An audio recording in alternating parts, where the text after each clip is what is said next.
Hey, hi, welcome back. So, guys, as part of this session, on the same application, let us see how exactly we can perform scroll to the bottom and scroll to the top. So, the similar scenario, okay? So, let us go to the VS Code and, of course, copy this particular program. Okay, so yeah, so this is the program, right?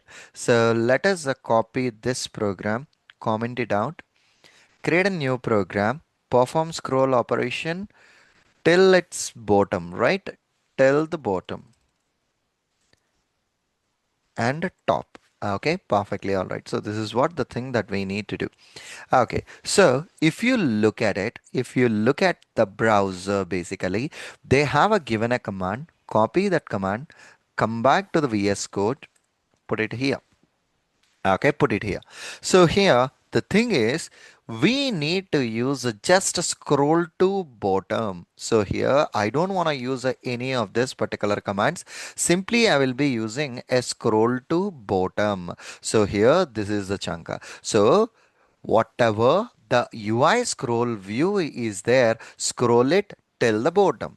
And again after that, in order to go to the top, basically you just need to use a top keyword. So here I need to use a scroll to top, scroll to bottom, and as well as a scroll to top are the two different chunks that we need to use.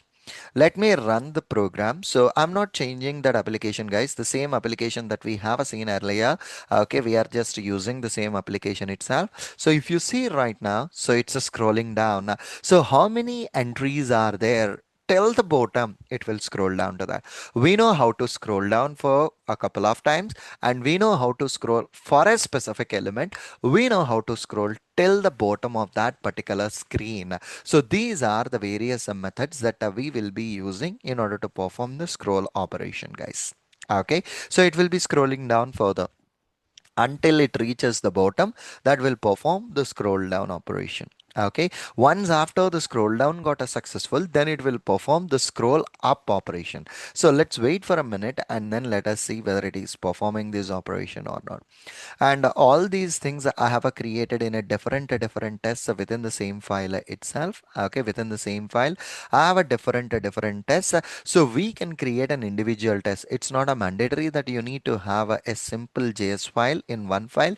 You can create any number of JS files in which you can perform that particular actions. Okay, so moving further from the next session, right, I will be creating a new JS file, and in that I will be writing down the further tests. Okay, so perfect. If you look at it, basically it's trying to perform the scroll down.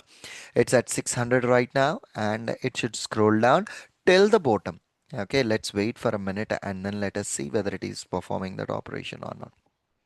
Okay, so perfect. If you go to these methods, basically the next one out over there is a type text. So we will be looking at these type text with an example as part of the next session. Okay, so let this execution finish so that we can understand this whole concept. Okay, let it execute. It was there till 8:50. Yeah, it's done. I guess there were about 1,000 cells of information are there that it should be, moving down. Okay, so it's almost at the end. Let us see. So we haven't given multiple commands in order to perform this operation. Only a single command that I have given, but it is performing this complete operation for us. Scroll to the bottom. Yes, it performed that, and now it performed the reversal operation, which is an up. Okay, perfectly all right. So this is the way how exactly we can deal with it. Okay, so perfectly all right. See you again in the next lecture. Thank you.